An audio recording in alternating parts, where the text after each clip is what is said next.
I think it's important to note here, I demonstrated right here. This took me almost 6 years in my career to learn, but your client's head needs to be straight, not looking down, not up, just straight while you were making your sections. It seems like an extra step, but I promise you that is how we get perfect partings and perfect lining. So in this video, or actually now when it comes to all my box braids, I do the bricklayer parting, which you'll see here is let's say the first row. So this is jumbo, like the title says. So the first row will have 3, the next row will have 6, the next row will have 5, and then 6 on top, right? So because we started with 3, this row will have 5. Now, like I said before, it is very crucial to perfect parting that your client's head is straight. So I know you guys will see me kind of not fighting with her, but you know, she has her phone.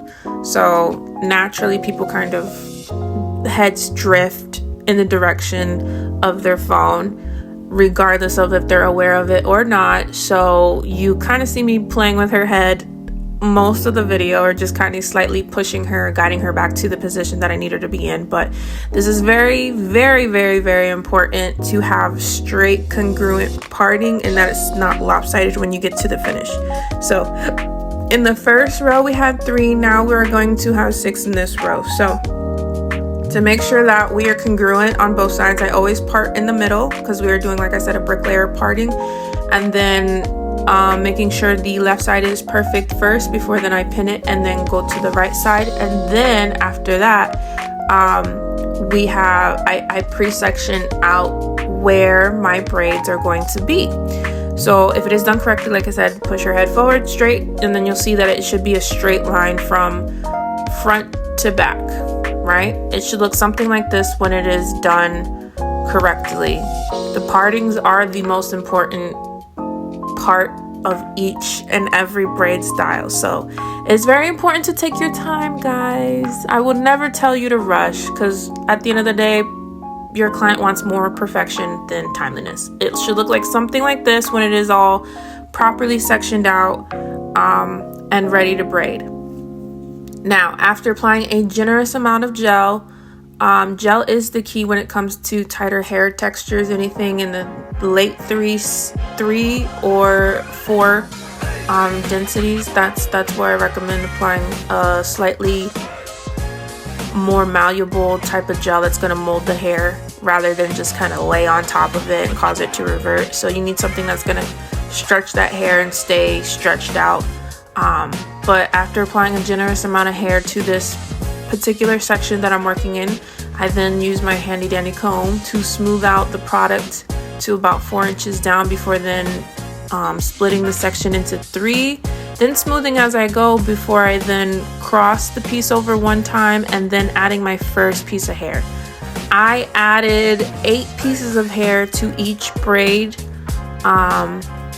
to give enough of the density without making it too overpowering, because a lot of the times I see when it comes to these jumbo braids, I feel like sometimes, especially with adding boohoo, you don't need to have that much hair because the curls are going to compensate for making the style look fuller, if that makes sense. So like I said before, make sure you take your time when it comes to this style. The bigger the braid, the more time you're going to have to expend trying to make sure everything is smooth and in its proper place. So a lot of the times what you'll see me doing is, you know, adding the hair in, then taking my comb to smooth out any imperfections, and then continuing down the braid. So yes.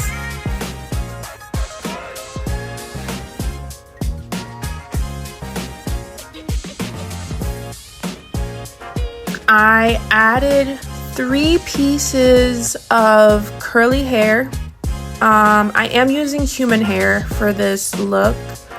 You don't have to use human hair. There are pros and cons with using human hair and synthetic hair. That just comes with talking to your client and, you know, going over everything and just making sure they have an idea of which one they want. They have, since the boohoo trend has started, I will say, have come out with better synthetic feel or better human feeling synthetic hair, which is now my holy grail, but before it used to be kind of, with the synthetic hair it could get frizzy fast, and with the human hair, it's human hair, so sometimes the curls can flop if you're not careful.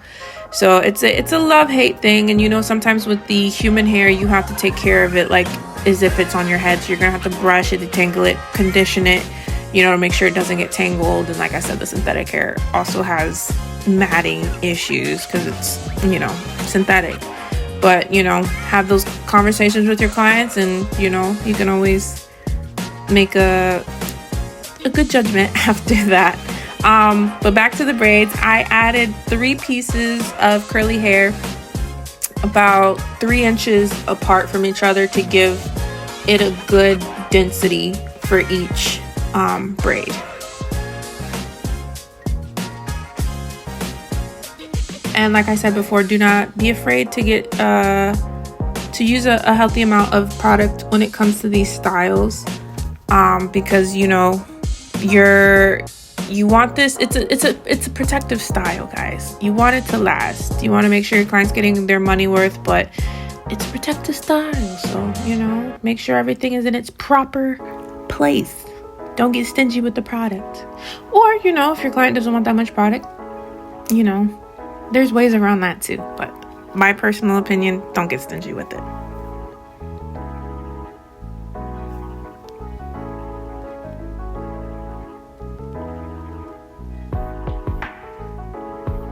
So I like to do this method where I braid in the curly pieces.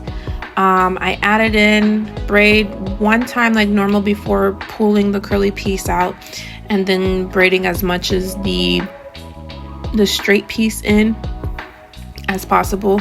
And I know you guys see it sticking out of the braid. That is completely fine. We will take care of that once everything is said and done. So as I finish off the braid, I pulled a neighboring braid close so I could see where exactly I need to stop. Because it is a thicker braid, I can't braid it all the way down because she does have curly ends. So what I do here to seal off the braid is I take a small piece from the hair that is out, and then I do this like loop method, and I do it twice just to secure the end of the braid to make sure it doesn't unravel.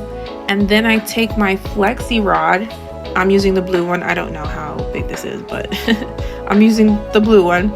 And then I proceed to wrap the hair, what is this? Clockwise around the flexi rod while I'm twisting it at the same time before I then secure the top and the bottom of the flexi rod. It should look something like that when it's done correctly.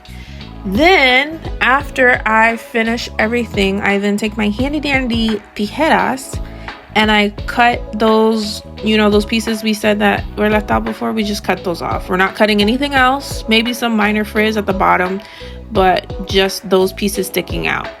And it should look something like this. Now, remember when I said we were doing brick lay pattern? So because we had 6 in the second row, we now have 5. It should look something like this when it is done correctly. Oh, is it 5? Nope, it's 7. I lied. I'm sorry, guys. It's 7, not 5. But it should look something like this when it is done, and you'll work your way up until you get to the 6 on top. Now, when that is all done, this video is going a lot faster than I thought it would be. Oh my goodness, I thought I had more time to detail. Oof. So I then push the curly pieces up and dip the hair in the hot water all the way up into that first curly piece baseline. Pat dry and then remove the flexi rods right then and there. I'm working like maybe I dip 3 at a time just to kind of make my work easier for myself. But yes, when it is all said and done, it should look something like this. These beautiful, marvelous, loose curls that somewhat mimic the ones that I have added in her hair. This step is important, guys. I don't know if you saw or if you have this issue sometimes with the synthetic hair. It does not all the way wrap around the flexi rod itself, so you'll have straight pieces at the end. So it's important to just cut those off. I think it's usually about 1 inch at the bottom. Just cut them off. It's not going to hinder the style. It just makes it for an overall clean look. Then we apply the most fun favorite part.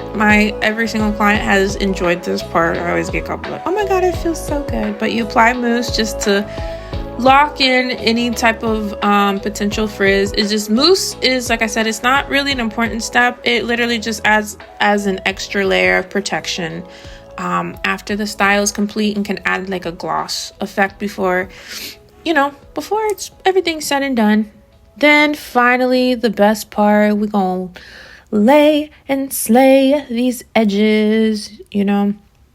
I find that most of the time with the clients and the kids' clients, a lot of people don't know how to do edges, which is fine. I'm not hating, guys. Edges are a look or not a look. It depends on who you are. With kids especially, I like to do minimal amount of edge just because, they're kids. Unless they're an active kid like myself who was in the mirror every day and laying and slaying, just, minimal edges. It'll go a long way for everybody. And it is important after you lay the edges with the brush, just chase it with your finger. That's going to secure it into place and make sure that they don't move, especially after it's done. We want the edges to last as long as possible, if that makes sense. And then when everything is done, we take a little oil sheen oil, gloss it over, and she is good to go. If you have any questions or concerns, guys, please let me know in the comments below. I'm sorry, I've been MIA for so long, taking on some new business adventures recently, but I'm back, guys. I'm back.